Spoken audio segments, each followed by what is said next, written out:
Well, hello everyone, Jason with Happy Tales. How you guys doing today? Well, as you've noticed from the last couple of our videos, we've been kind of talking about tires. And with tires come TPMS. Now, we mentioned we had Westlakes on this camper, and we had them for over a year. They were on the original tires that were on this camper. And we installed TPMS, was the very first thing we did right out of the gate. And we went back and forth across the country several times, never had a problem. So what we're going to talk about today is a new TPMS system. And you're probably asking, well, if the old system works, why are you changing it? Well, simple. What we're doing is we're kind of making as technology evolves, things get better.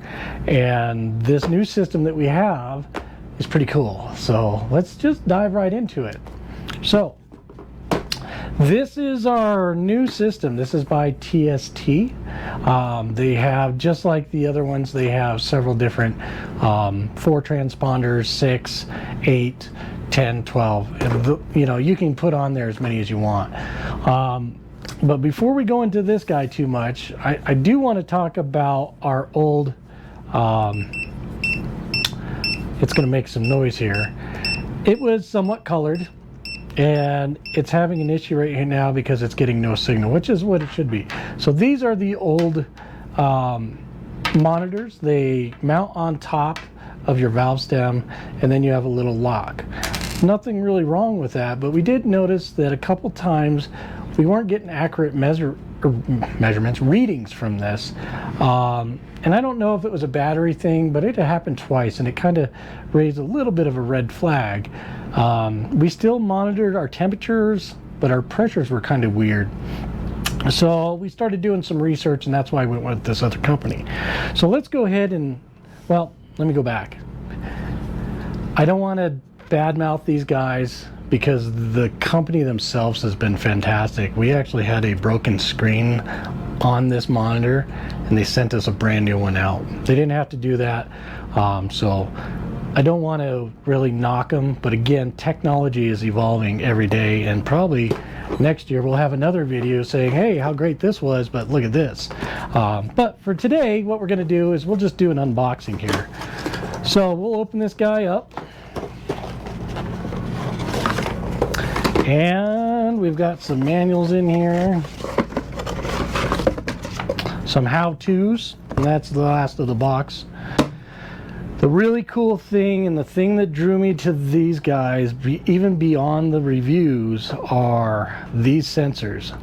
Much like these sensors, they mount on top of your valve stem. Difference is, you can see right off the bat, these have a pass-through air straighter valve on them. So what does that mean? That means that we don't have to take these things off every time we need to adjust our pressure, which is fantastic. Let me spin this guy around for you. It has, now that's just a sticker, it has a color display on it. We have our 4 transponders there. We have a little decal here so that we can either do the truck or we could do the trailer onto each one, and I'll explain why we have these here in a minute.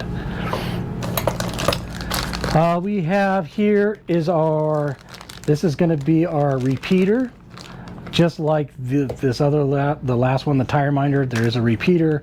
We'll mount it up front in the battery bay of the 5th wheel, and that'll go from this to this guy.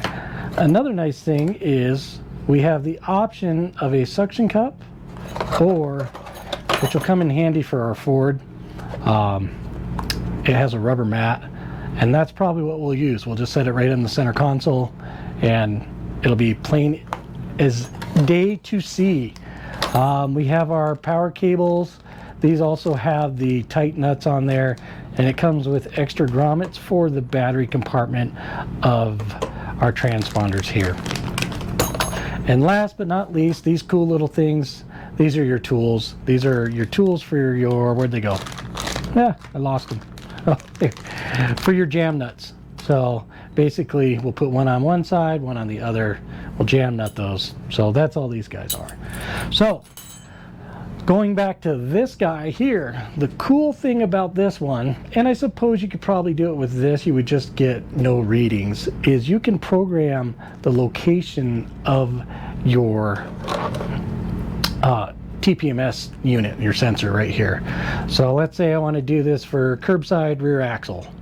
I can just do that. T2, right, whatever, however they have these. So sorry, my camera person didn't tell me it was upside down. Sorry about that. So what we could do is we could just do trailer 1, trailer 2, trailer 3, trailer 4, or trailer 2, trailer 6. You know, whatever you wanted to do, you have that luxury to do. Just remember what you programmed it to. So without further ado, we're going to kind of get this thing charged up, and then we're going to come back and we're going to show you how to program these. All right, so we are back, and remember we talked about this little stickers. Well, here's where it comes into play.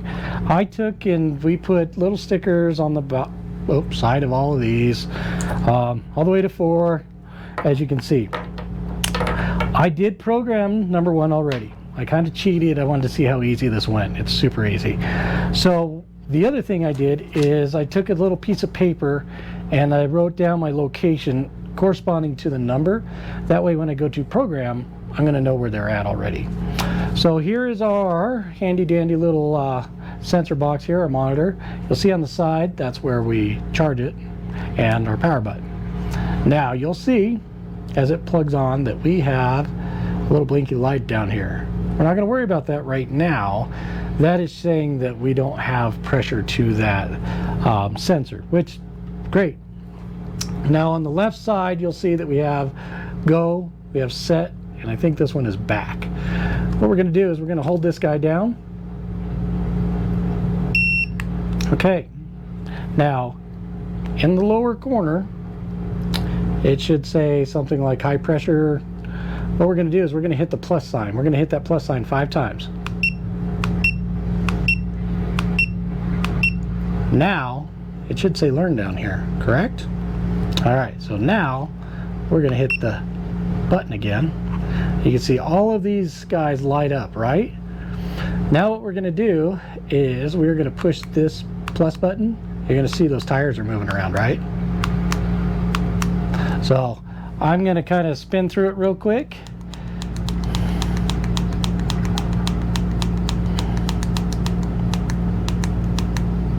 Now this one I already programmed. You can see the program here. You can see that code across there. That is the sensor code.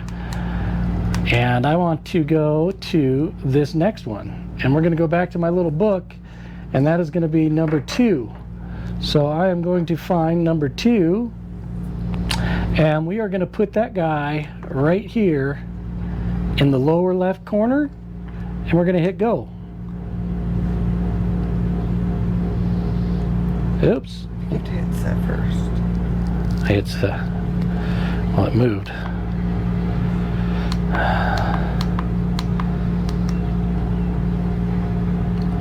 Okay, we're learning as we go.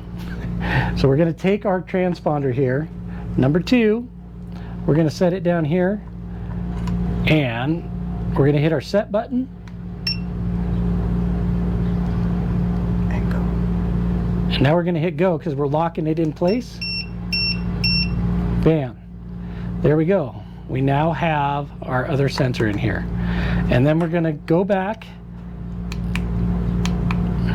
We're going to hit our set button. We're going to go back. Now we're going to go on our curbside on our front axle. That's going to be number 3. We're going to do the same thing. We're going to hit set, and we're going to hit go. And there we go. We picked up our other one. And now we're going to go back to our set, and our up button. We're going to grab number 4. We're going to set it here. We're going to hit set, and we're going to hit go. And there we are. Now we're going to hit set again. And how we know that we're set up properly is we're going to scroll down. We have indicator of the number, the transponder number. If you don't, it's going to be F all the way across. So there's one, there's another, then we're at F. We're at F again. We have another number there, another number, and F. And then if we go through everything else, you can see that they're all F. Now you can use these for your tow vehicle as well. We're going to see how well these work. We have the integrated one on the Ford already, so we probably won't, but it's nice to have that feature. So now we're going to go back, and now you're going to see that we have everything showing low pressure. So what we're going to do is we are going to run outside real quick. We'll hook these things up, and then I'll show you also how to set what pressure you want these guys set at. Okay, we'll be right back. All right, so basically what we're going to do is we're going to come to our tire. We're going to pull off our valve stem.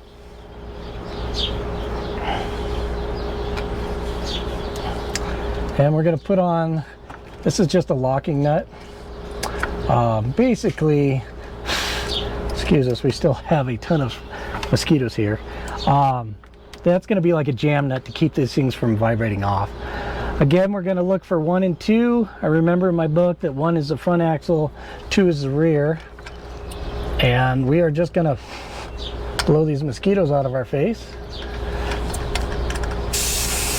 We'll lose a little bit of air on there, perfectly normal.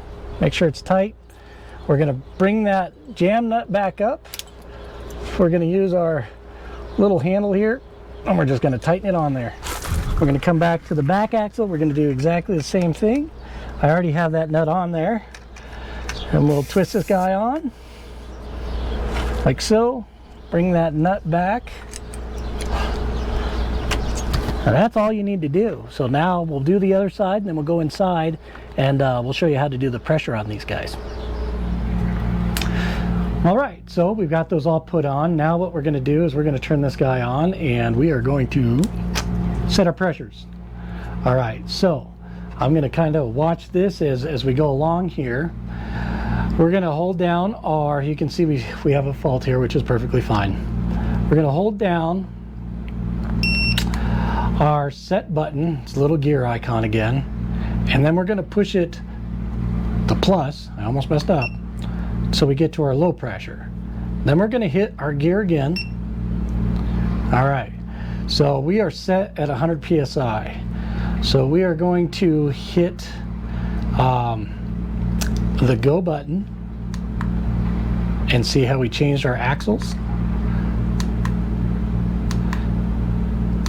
Now it's going to do this whole block of axles and then our back one, which is fine because we're going to run these all at the same PSI. So I'll show you the sticker and I'll show you the tire. We're going to run ours at 120.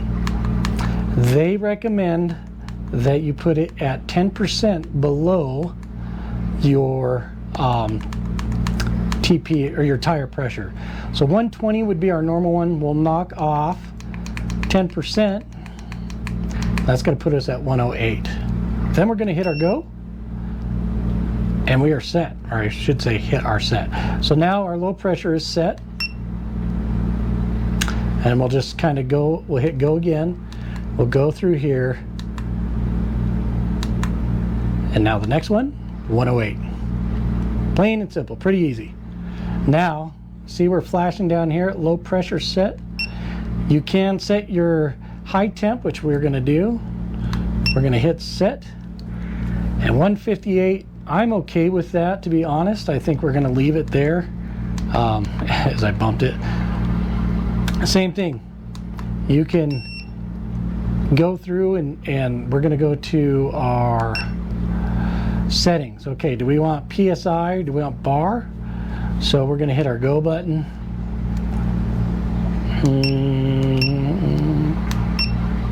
We're going to go, sorry, we hit set and we have PSI. We're going to keep it up PSI because that's what we want. Okay, and then we're going to hit our plus or minus. What do we want this guy at? We're going to hit our plus. sorry, we're gonna hit set. I keep getting messed up. Plus or minus for your Fahrenheit.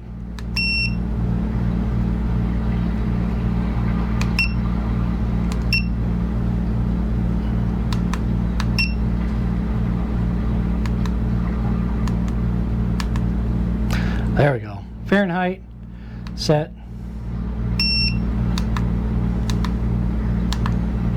Now we're going to hit our back button. And now, it's going to take it a minute to read everything, but you can see we're at Fahrenheit, we're at PSI. We're just going to kind of let this thing go.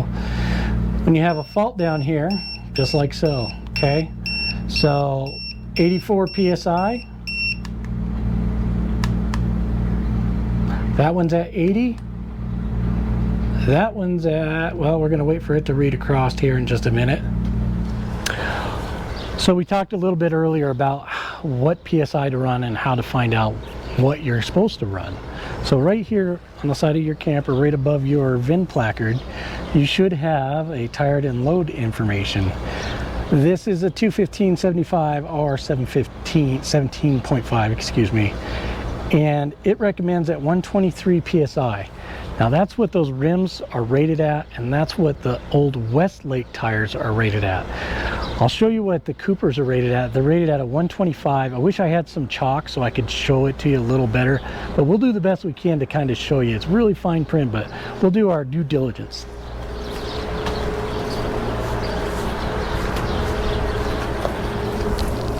All right, so we're gonna show you. It is very hard to see because it is so small print, but you can see that it's going to say your max load. The first one's going to be in kilograms, and then it's going to be in pounds, and then it's going to give you your either your bars or your PSIs. This one is going to be 125 PSI cold.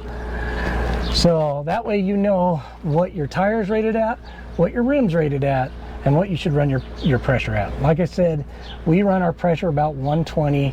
That's a personal preference. It's close enough to the normal temperature, well, excuse me, not temperature, but PSI. And I've never had a problem. You know, maybe I should knock on rubber, but it's always worked for us. I've got, you know, 25 years of driving experience, and I've never had a problem running at about 5% less pressure than what's recommended. Again, this is cold pressure, not hot pressure, so keep that in mind when you're filling your tires. Welcome back. So here we are, and you can see that we're flashing. So apparently when I took it to the tire shop, they only put about 80 pounds of pressure in. Not a big deal because we haven't left yet. I always check these things, so that's why we have a TPMS, because just looking at it looked like they're fine. It scrolls through and it tells you, you can see street side front, curbside front, and it will be street side rear and curbside rear. Now you'll also notice that when we were going through here, I kind of gave you some misinformation, which we found out. So we're going to go back through here. We're going to hit our set button. We're going to hold it down. And we are going to cycle through till our low pressure, like that. We're going to set that again. Now, you'll see the front here. Oops. We're going to hit our go button. And as soon as we go to our trailer, you're going to see 1, 2, 3, 4. Now, I was mistaken when I told you that those were the sensors. Those are not the sensors. What that is you can actually set up to 4 different trailers. So that's pretty cool. So going back, we also learned that when we were programming the tires, you saw us that we program this guy. Boy, I don't have a pointer. We programmed this one and this one, and this one and this one. Turns out that didn't work out great. So what we ended up doing is we ended up going back through the learn section, and we put one here, and one here, and one here. So basically the ones that are flashing right now are an axle. So it recognizes that don't ask me why there's, you know, 6 per side on one axle of tires. That makes no sense. But anyway, we switched that back around and we had a lot better reading when it came through like this. So simple. The only other thing we have left to do is to go into our battery box, connect this guy to our wall that we have and to our batteries, and it's pretty simple. It does come with little eyelets. It does have a mini fuse. Oh, sorry, Beth was filming me and not the thing. It does have a mini fuse. Let me pull it out so you can actually see it, so we don't get a bunch of glare. So as you can see, this is our repeater. It's got eyelets on there, which is perfect, positive and a negative, as well as a fuse. Let's see what we got here for a fuse. Well, just a little micro fuse. I think that is looks like a 2 amp, so not much. It doesn't take a big draw anyway. So, and it also comes with a nice little Velcro adhesive and some instructions on how to put that guy in. Like I said, we will mount that down in the basement. We'll probably show you here probably later on today, because I'll probably do that tomorrow. And then this guy, we'll just shut him off on the side again, and like so. So this was the TST. Really cool, very simple. I'm sure that we're gonna love it. We'll come back in a couple months. We'll let you know how we like it, how it performed. But so far, I'm pretty stoked about it. I'm happy. It was very easy to set up, as you saw, a lot better than the other one. We'll mount that video up here of how we did the tireminder. Not a horrible system, and it definitely worked, obviously. But like I said, as technology improves, sometimes all this stuff is antiquated and we need to upgrade with it. So we're going to try out this TST. Again, not affiliated with them. It just had really great reviews, and I like the fact that it had a pass-through sensor. That just makes life a lot easier for when we're filling up tires. So without further ado, that's all we got. So thanks for watching, and if you guys got any questions, let us know. If not, once again, we'll see you guys next week. Bye-bye.